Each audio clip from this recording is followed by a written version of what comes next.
This podcast is for you. Your co-hosts, Ben Dodge and Eric Huso at Effect Epic Consulting, believe that your potential is limitless. Tapping into this potential is how you can affect epic results in your life, relationships, and business. Welcome to the Principles of Epic Growth. What's up, brother?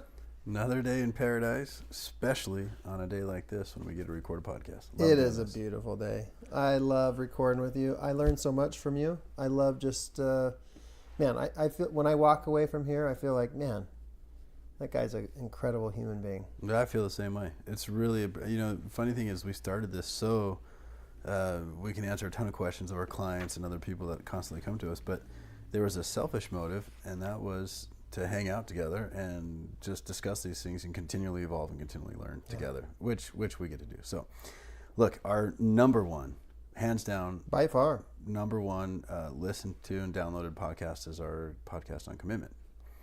And we get a lot of comments there. A lot of questions, a lot of discussions are fostered in social media and elsewhere about, commitment. And we are very committed individuals. And we'll talk probably a little bit about that. But today we want to kind of add to that. This is a supplemental podcast on commitment, and we're going to talk about some of the real life practical problems that people encounter when they try to live in a committed lifestyle. Yeah. Where they're committed people, they might think they have competing commitments, conflicting commitments, and some of these things. So we want to talk about that's probably the number issues. one question we get. How do I handle this situation where I have these seemingly competing commitments or commitments I'm that committed are in conflict to work with each other? But I'm also committed to my family. Yeah. How can I do both?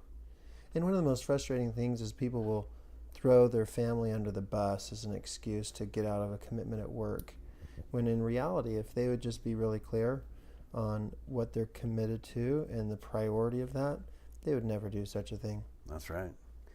So let's jump in there. Okay. So in terms of the priority of commitment, we got a question a couple weeks ago about, how do I know what I'm really committed to? I'm not sure if I'm, by your definition of commitment, which is doing whatever it takes, right? Absolutely. All in, whatever it takes. I'm not sure if I'm really committed to anything. And to that, I would say, well, you're committed to something. Like you're committed to breathing. Like you're breathing, right? Except that's automatic. Yeah. Well, you could end that. Yeah. Yeah. And so if you just start to explore, you'll find that if you're really going to make a difference, you first have to be committed to yourself as a leader. You have to be committed to yourself as a person who can make a difference. Because if you ignore that commitment, then all these other commitments will fracture. So first, your commitment has to be to yourself as a leader, as somebody who can make a difference. Then the next thing that I would say is, what cause greater than yourself can you get behind? Yeah. What's a cause greater than yourself? It might be a marriage. It might be an organization that you work for, a mission that just really inspires you, just creates, it's self-generating in its creation of energy and enthusiasm for what you're doing. And then the third level of commitments I would put in terms of people. So who are the people in your life that you really want to make a difference for? Your spouse, your children, your coworkers, etc. And if you go in that order, then when things feel out of alignment, when things feel like, I've got all these competing commitments, you can go back to the base, the foundation of, okay, where am I out of alignment with what I've declared, what I'm committed to? Yeah, this first one. Let's commit to ourselves as a leader. Another way to say that is have a commitment to yourself because you're worth it. Have a commitment to yourself to be something better than you were yesterday. Yep. Know and believe in yourself that you can make a difference in your life and therefore can make a difference in the world around you. Yeah. Be committed to you.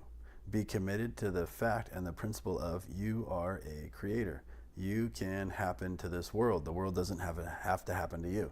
You don't have to be a victim or a product of everyone else's decisions. You can create things around you in epic format. Yeah. And so, this be committed as leader is a great way. I mean, I love that. But also I love the, saying it in the sense that just you're worth committing to. Be awake to the fact that you have this unbelievable power of creation. You can happen to the world. You can create whatever job you want. You can create however much money you want. You can create the most incredible relationships with your family and coworkers. And whatever you want, you can create. In fact, you're creating even when you don't know it, right? So that's another one. So what you just said put a smile on my face. I see that. And whenever a smile's on my face, it's like it reminds me of who you are and what you've done in the world. And if you want a little more detail on what Ben's just said, go back and listen to our podcast on self-worth and self-esteem, where he'll go into a little more detail on what that means in being committed to yourself as somebody of worth. Also, that's awesome. You just put a smile on my face. It really is the number one commitment. Because look, this is under the umbrella or the headline of, when we're talking about commitments, you got to prioritize them.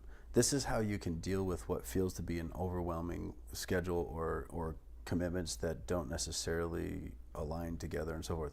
Because that's not just going to happen. That's going to happen all the time. Yeah. So how do you sift through those? How do you figure out what do you say yes to, what do you say no to?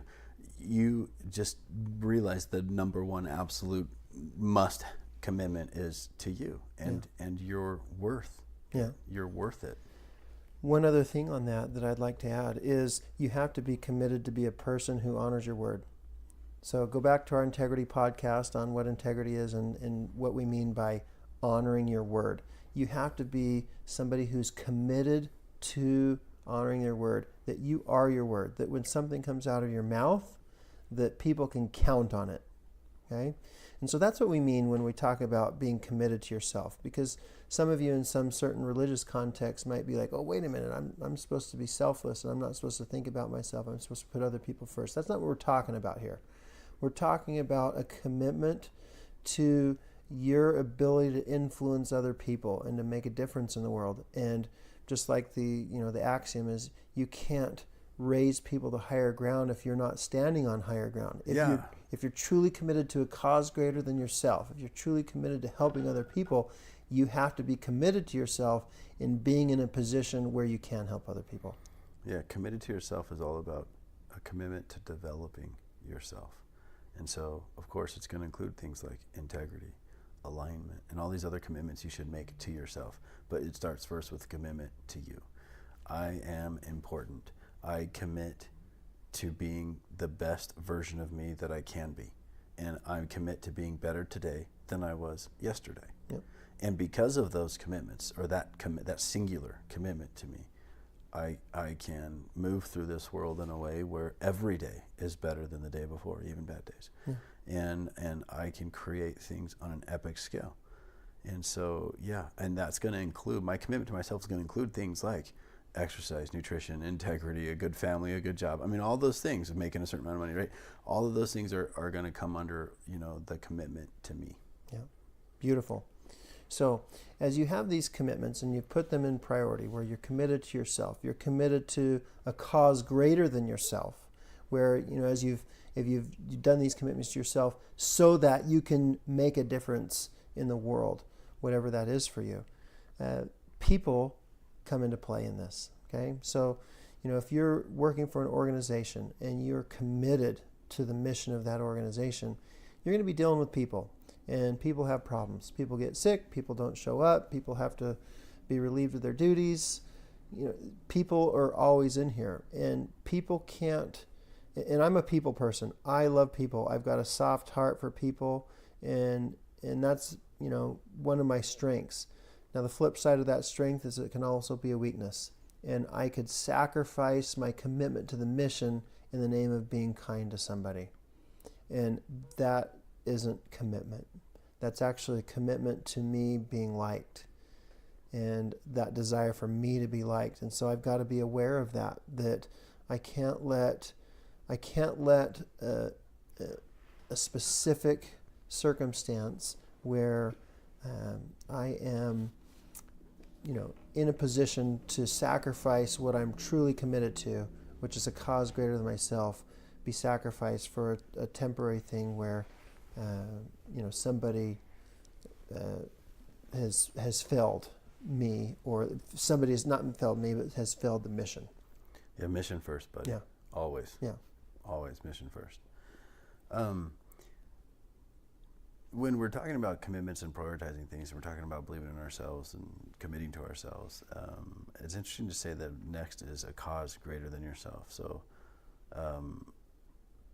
that doesn't have to be like, go save the whales and join some organization that takes every last donation from you and every last minute of your spare time.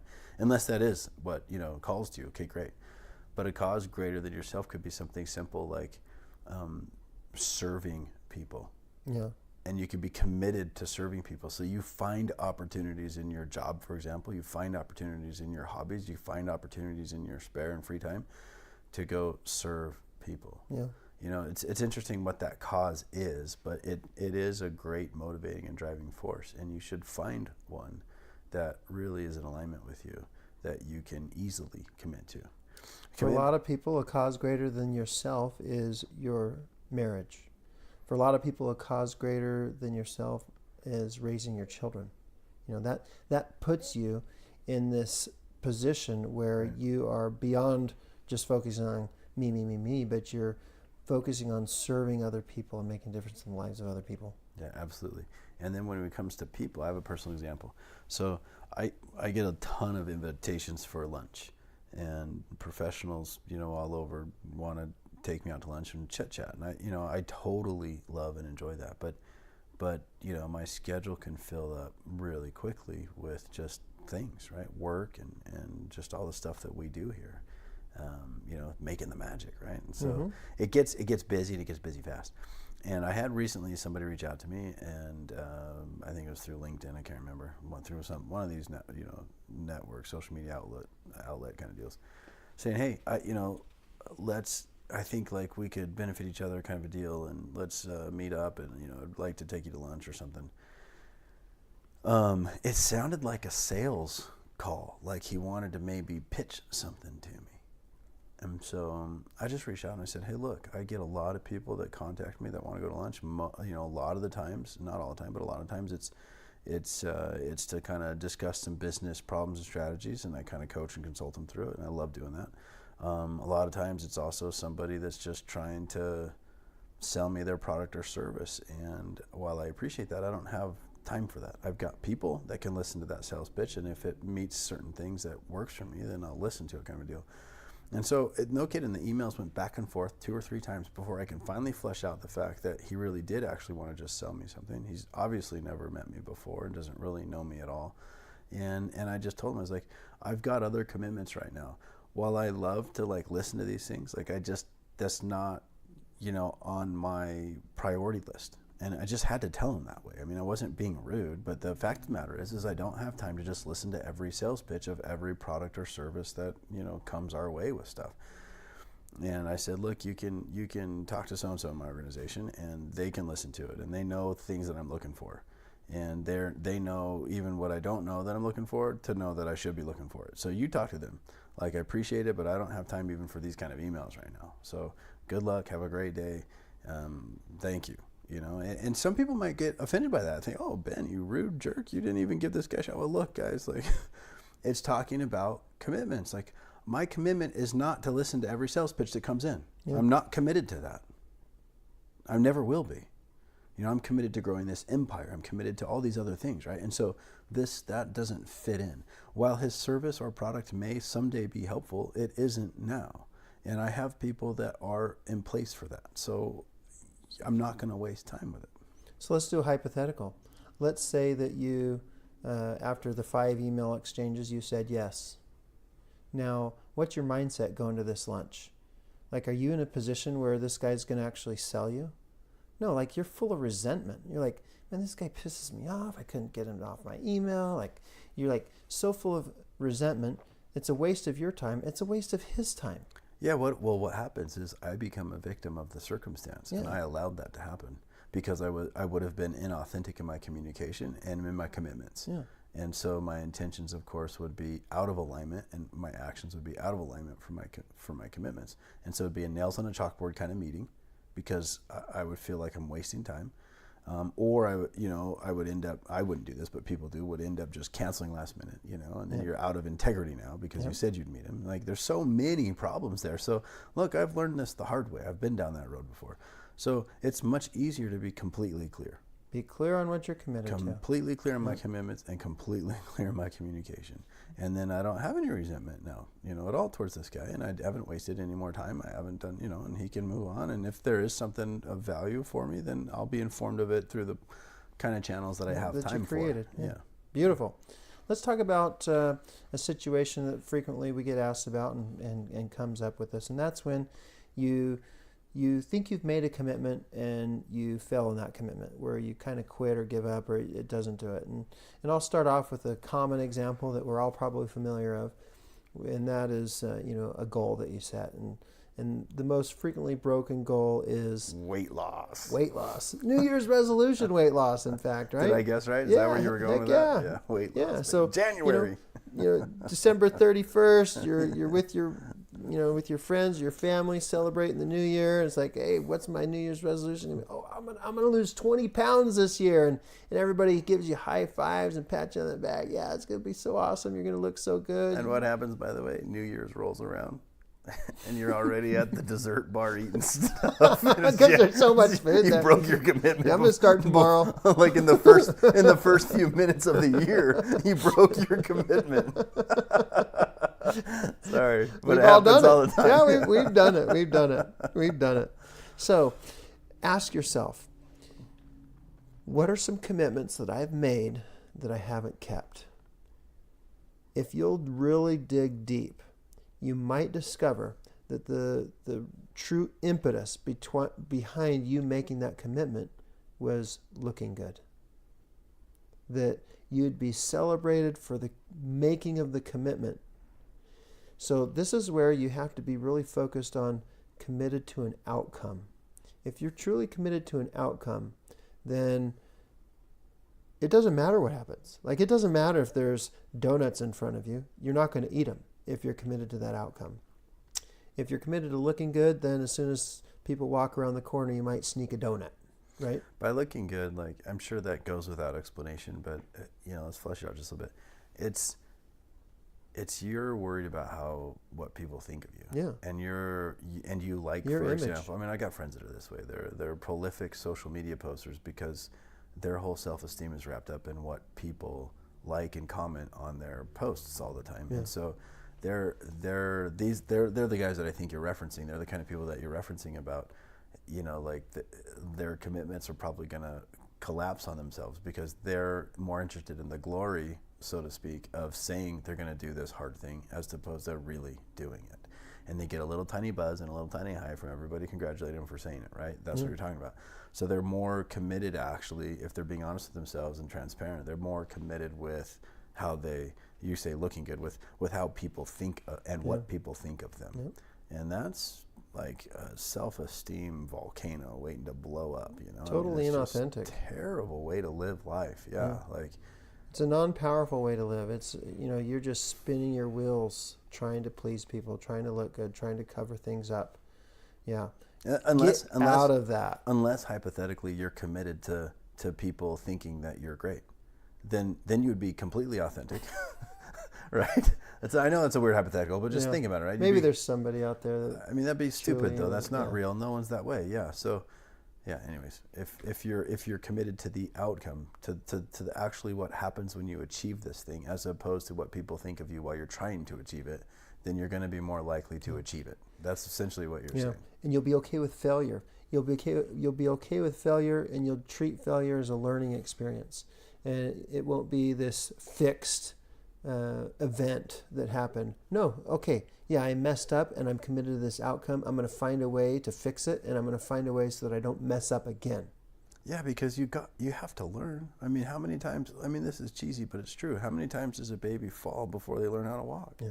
Every time they fall, their body is literally biomechanically and neurologically learning something about that fall, and they're less likely to fall the next time and the next time and the next time, over and over again, into where we can walk and run and become someday like Usain Bolt and, you know, break all kinds of records. So, like, it's okay to fail. In fact, it's fantastic. One of my favorite stories, I know we talked about it on a podcast before, is about that little boy who wanted to be the best baseball, like, home run hitter on the planet. He goes out, he's committed to this. He's committed to this. He goes out, he takes the ball, he tosses it up in the air to himself, which is the easiest ball to hit. And he 3 times he strikes himself out. He can't hit the ball for crap, you know. And it's an old country song. I can't remember, Kenny Rogers or somebody, but he strikes himself out. He can't hit the ball for crap. And what does he say? Even I didn't know I could pitch like that, right? Yeah. And so, I mean, he learned from it, and he was super excited that he found out that he was a pitcher. So the point, of course, is you, in your failures, you can learn something about yourself that might help shape your other and future commitments. You might go, okay, look, I actually want to go in this different direction. I learned from this, and now I can do better. Or you might retain your commitment, reaffirm your old commitment that you failed at, and then do better at it next time, and next time, and next time. Beautiful. Like, failure's awesome. Take Beautiful. it, embrace it, suck it up. It's great. So far we've talked about things that have gotten in the way of our commitments, like this desire to be liked, this desire to look good, and another thing that could get in the way of you keeping your commitments. If you look at some of the things where you said you made a declaration of something you're committed to, but you haven't fulfilled on that commitment, is, were you more committed to the outcome, or are you more committed to the pathway to that outcome? Okay, so are you more committed, in a sports analogy, are you committed to winning, or are you committed to running this certain play? Because if you're committed to running a certain play, if the defense has figured that play out, and I'm committed to running this play, that play is going to get stuffed every time. But if you're committed to winning, then you're going to make a shift, and even though you thought that this running play was going to be your bread and butter, no, you're going to do a read draw, and you're going to run a different play, because you're committed to winning. You're committed to the outcome, not the means. I love it. In a business application, one of the things I often tell some of our coaching clients that we coach, you know, these young business entrepreneurs or old business entrepreneurs, doesn't matter, you know, they're committed to making a certain amount of money, and that's their goal, and that's why they went into business for themselves. You know, good for them. I often use the analogy, because me too. I mean, you know, I'm in the same boat. I love it. I'm committed to making a certain kind of money, creating a certain kind of lifestyle. I don't care if that's pumping outhouses. Like, does the way I make the money matter? Most of the time. As long as it's not illegal or unethical. Again, most of the time not. It has to be in alignment with my core principles and values, but a lot of things can be there. I don't care how I get there. I care that I get there, and I'm committed to getting there, which means you are now all of a sudden adaptable, right? That's a lethal weapon in the business world. Be adaptable. In anything, in any sport, in any life, relationship, in any hobby. Being adaptable means that you can learn from your surroundings, you can learn from mistakes, and you're not focused on the path, you're focused on the outcome. Yeah. This is really critical for business leaders. Okay, so if you're a leader of people in a business, I love Apple's mindset. Apple, you know, they hire people to tell them what to do. They don't hire people to tell the people what to do. So I'm going to hire somebody who's going to tell me what to do. It's not like I have all the answers. And so if you're headstrong and you're a leader, you know, a lot of leaders are type A personality. You know, they're headstrong, and they've gotten to the top because, you know, they've been successful doing things their way. And so they might be a little more closed-minded, and it's my way or the highway. I've gotten success this way, and so this is the way it's got to be. And so if you want to have continued success as a leader of a team, as a leader of multiple people, you have to be open that there's other possibilities, that somebody else might have a way that is actually more effective, more efficient, more profitable than your way that you haven't thought of. And so don't be committed to the way, be committed to the outcome. And as long as you have a team that is aligned in the commitment to the outcome, trust that that team will come together and create the best possible way to create that outcome. Yeah, remember, this is all under the umbrella of commitments. Yeah. Like, we're fleshing out different forms and versions and variables of commitments. So be careful if you're committed to the path as opposed to the outcome. That's basically the moral of that particular part of this. Yeah. Okay. I love it. So once again, let's review. We've talked about competing commitments versus conflicts and commitments. We've talked about this thing of wanting to be liked. We've talked about this desire to look good. We've talked about being fixed and a commitment to a certain path. And all these things can be resolved if you're first committed to an outcome. Actually, second committed to an outcome. First, if you've prioritized your commitments. Okay? So once again, are you committed to yourself? Are you committed to a cause greater than yourself? Are you committed to people, in that order? And then you got to be aware of the human being inside of you that can get in the way of those commitments. Yeah. In conflicts, we didn't really address the conflicts. Like how are you actually committed with a spouse, a business partner, or something? Is there such thing as conflicts in commitments? Okay, so let's flesh this out a little bit. There's really no such thing. Competing commitments is a misnomer. Okay, it's like calling somebody a brave coward. You're not a brave coward.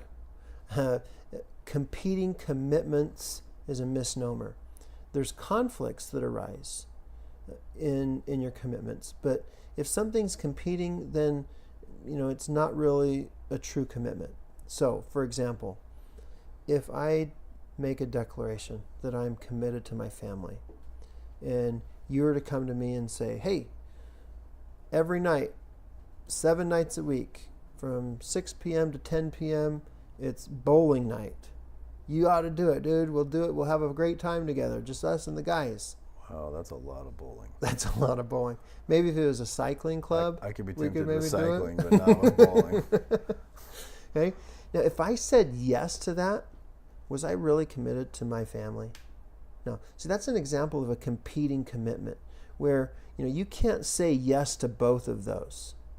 Now, let's do an example of a conflict. So I've made a declaration that I'm committed to my family.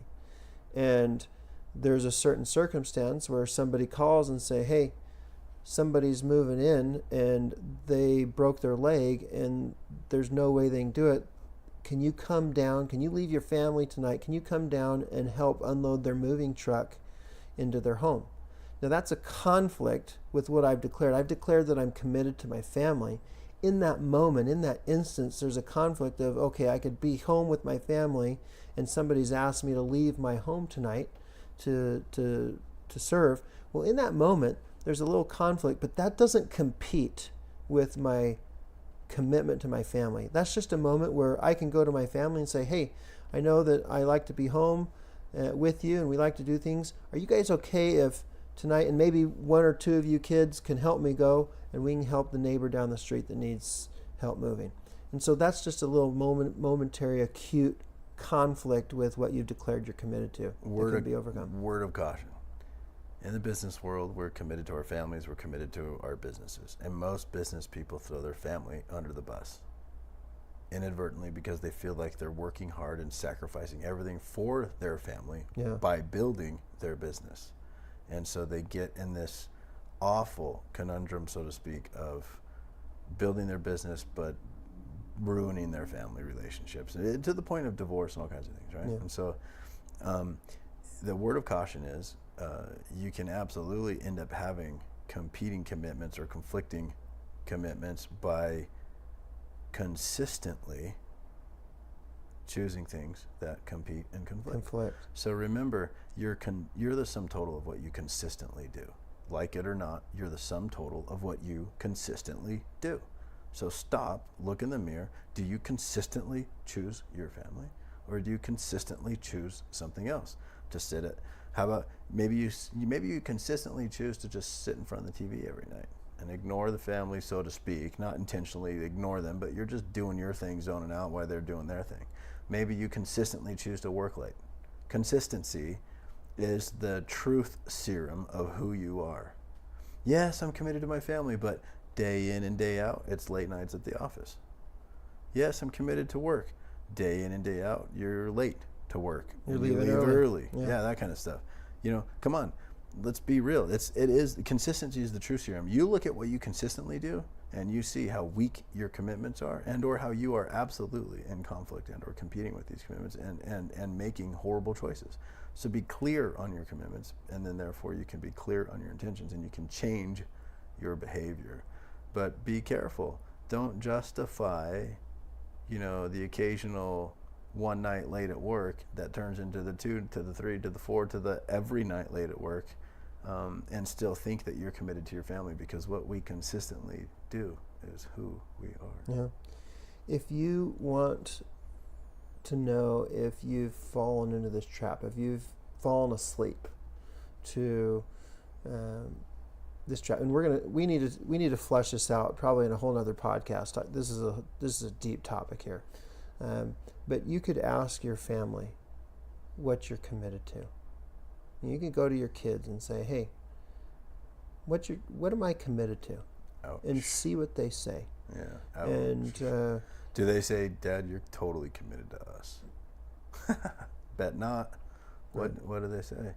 Now look, sometimes that might not necessarily be, the little kids especially, they are probably with you just a little bit before bed. Yeah. I get that when you ask your kids, you're going to open yourself up to some potentially inaccurate. The older your kids are, the more interesting and potentially more accurate you're going to get in terms of their version of what you're committed to. But holy heck, how nice would that be to see what your kids say? I'm going to do that tonight. Yeah. I'm going to go home and ask my 8-year-old. It might be a rough night for me. My 8-year-old's turning 9 in a couple weeks, and he's autistic, and he has no filters. He'll tell me exactly what he thinks I'm committed to. Yes, he will. It's probably not good. Yes, he will. He'll be, "Daddy, you're committed to riding your bicycle." You're right, son. Yes, he will. One last thing before we wrap up that will help you with commitment, and that is, don't assume that commitment looks the same to everyone. Don't assume that your vision, your view of commitment is your business partner's view of commitment, that your employee's view of commitment is, that your spouse's view of commitment is. If you want to know what commitment looks like to another person, ask them. Ask them a simple question, like, what does 100% commitment look like to you? Okay. Now notice the question that I asked. I didn't ask, is commitment 98% to you? Because that defies the definition of commitment. Commitment is doing whatever it takes. But to ask them, what does whatever it take mean to you? And you get from their mouth the understanding of what commitment looks like. That way you're not left with unmet expectations, where it's lose-lose. Anytime there's unmet expectations, it's a zero-sum game. Like, there's no winner when there's expectations. So you eliminate these unmet expectations. You relate to the person better so that you can know truly what they're committed to. So if you're going to be a leader and you're going to help these people, you're committed to what they're committed to. So when they've made the declaration of what commitment means, then you can truly serve them in their commitments of what they've declared to be. And so that's something that gets in the way for leaders lots of times, is you will make some assumptions about what other people, what they feel like commitment means to them. I hear you, like I do. I hear you. It's nails on a chalkboard for me. Commitment is doing whatever it takes. That's not variable. I see what you mean. I see how one person's version of doing whatever it takes, it will be different than mine. But is it at the end literally doing whatever it takes if theirs is less than? That's why it has to be 100% commitment. And so I'm going to give you an example. So my capacity was different when I was 15 years old versus today as a 45-year-old. And so whatever it takes, like, I can give so much more today, mentally, physically, emotionally, like in every way, than I could as a 15-year-old. No, so so my 100% commitment as a 15-year-old looks different than it does today. That's where I'm going with that. And so I'm just saying, don't judge what your 100% is to what other people's 100% is. If it's a terms, let's say it's a running race, and I hate running, so I would love to do this. Only reason why you need to run is someone's chasing after you with a gun. Let's say it's a running race, and somebody's capacity could be miles ahead of mine, and that's not what I measure. I'm not measuring capacity with commitment. It's effort. So, to the point of utter, complete exhaustion, you pass out, you're in an ambulance going home. That will happen to everyone.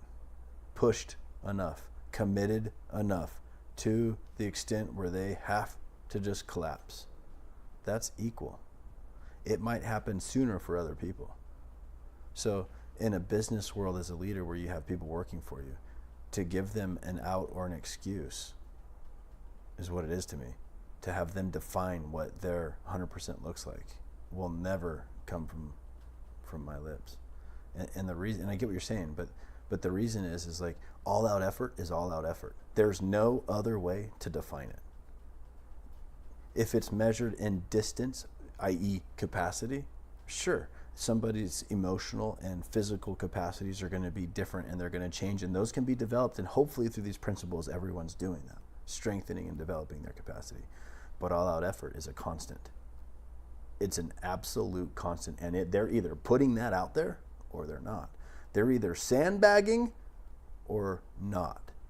And I expect 100% all out effort. And if that means you're collapsing and you have to call an ambulance, then that's exactly what that means. And I say that because I've collapsed. You've been in the ambulance multiple times. So let me make a clarification. So I've never experienced commitment demonstrated in a more incredible way than you. Okay? And so if I've got people on my team, there's going to be a Ben Dodge on that team, and there's going to be less than a Ben Dodge on that team. Okay?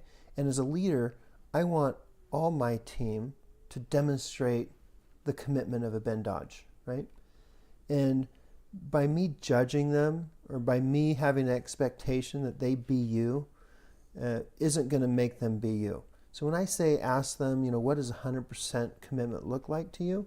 It's just me relating to them so that they then can say, what's 100% commitment look like to Ben Dodge? Not to justify what they're doing, but to have them feel heard, have that experience of that relationship with me, so then they might ask, I create the scenario, the situation, I create the environment where they're an inquiry of, what does commitment really look like? I get it. I'll give you a better example. Not that that's a bad one. You have two employees and their capacities are wildly different. Let's use a sales example because that's a great example. And one person is the highest producing income earner for the company, and yet he's not putting in all out effort. Got another guy, makes half as much as this guy, but he's all out effort. 100% in? Dude, there's only one way to define all out effort. Yeah. He's the all out effort guy. He's making half as much money. Which guy do I fire? I fire the highest producing income earner. Hands down, no questions, all day, every day. Why? Because that jerk is sandbagging. He's stealing from the company and he's cheating himself, which means he's cheating the culture and he's cheating everybody else. The capacity of the half income earner, his sky is the limit. The capacity of the highest income earner, he's maxed. He's got a limit somewhere because he's cheating himself. And so the expectation of all out effort and commitment, that has a sky's the limit potential on anybody, on any capacity. And I expect that, and I praise that, and I encourage that. And in a business setting, if that means somebody absolutely sucks and they're not the greatest at their job, but they're putting it out there at all out effort, then I pat them on the back and tell them good job. And then I help them see how they can do a little better because they're not doing it great. And we can talk about that. But the effort, all out, 100%, all in, whatever it takes, is by no means excusable in my place of business. That's it. That's everybody's expectation. From a physical perspective, it's absolutely easy to measure because you literally pass out. And I can say that. And you know why, right? I've done that lots. So in a business setting, it absolutely, same thing applies. There is no variable. There is no personal definition in my mind. It's all out. You literally are putting it all out there, or you're not. And going back to what we talked about earlier, this is a commitment to an outcome. And this is a perfect example of being committed to an outcome versus committed to a person. Because if you're committed to a person, then you would never do what Ben just said with this example of the two salespeople. But when you are committed to an outcome, you're going to hire, you're going to attract, you're going to train people that are like-minded, committed to that outcome. 100%. That's right. And when they have that level of commitment, their capacity literally is sky's the limit. So it's counterintuitive for some people. It's totally counterintuitive. Why would they fire the highest income earner? Well, because that person really actually sucks. And because you're committed to an outcome. That's all they're going to make because they don't have the commitment or the character to go further. The other people who are making less but are all in, they're only going to grow. So it's a long-term play and sometimes a short-term play. Sometimes their success can come immediately with just the right training and mentoring. So yeah, I've been known to hire people that have never even stepped foot in the kind of businesses that we own and manage. But it doesn't matter. It's because their level of commitment, their character are the things that I'm looking for. And I'll give them the tools, and their capacity is sky's the limit. But make no mistake about it, in my mind, it's a constant variable. There's no personal varying definition of it. It's either all out or not. When you measure the capacity, of course, that's very individual, and that's where things can be different. But that's our job as business leaders, to understand that capacity and expect it, to seek the max out of it, and to praise it and to encourage it, and to get rid of the people that don't hit it. Beautiful. So let's give everybody some homework. Okay. Number one, you have got to get clear on what you're committed to. If you have not written down in writing what you've declared you're committed to, then it's just a dream. Okay? So get really clear on what you're committed to. This will serve you in every other situation. Think about those of you that are our longtime listeners that have been listening to every podcast. How many times? Yeah, I'll give you $1 if you can. No, I'm not going to do this because I don't have enough money for that. I'm too cheap for that. But think about how much money you'd have if I gave you $1 every time we said commitment. Be clear on your commitments. Yeah, okay. Yeah, I'd be a very poor man. Agreed. Yeah. Okay. So get really clear on your commitments, and then put them in priority. Put them in priority, and then look at your commitments of where you have fallen short, where you've declared, yes, I am committed to this, and I've fallen short, and find where the human being has been getting in the way. That desire to be liked, that desire to look good, that desire to please people, etc. Yeah. Okay, and then also look at maybe where you have been in this fixed mindset of where you've been committed to a certain way to get to the outcome versus being open to possibilities that there are other ways to get to the outcome. You do that, and then you will have greater experiences, greater power, greater success in truly being committed as we've defined here. This homework is real stuff, by the way. Yeah. Absolutely take the time to do it. Reflect while you're driving. Think, reflect, ponder, think some more. Write it down, make a voice memo in your phone, whatever it takes. And remember, it starts with the first commitment to yourself. Believe that you are worth it and make that commitment to yourself, and just start the growth right there. It's awesome. And if it would serve you, not to look good, but if it would truly serve you, share with us what you've declared you're committed to. Share with us some of these challenges you faced. Yeah, we'd love to help you with it. Thank you for that. Yeah, we love that. We love going to lunch with you guys about these things. We love just our emails and our phone calls with all of you about this. If you've got questions, comment. We love it. Be committed. Be epic. You're awesome. Thanks for listening to the Principles of Epic Growth podcast, your path to epic performance and life with incredible growth.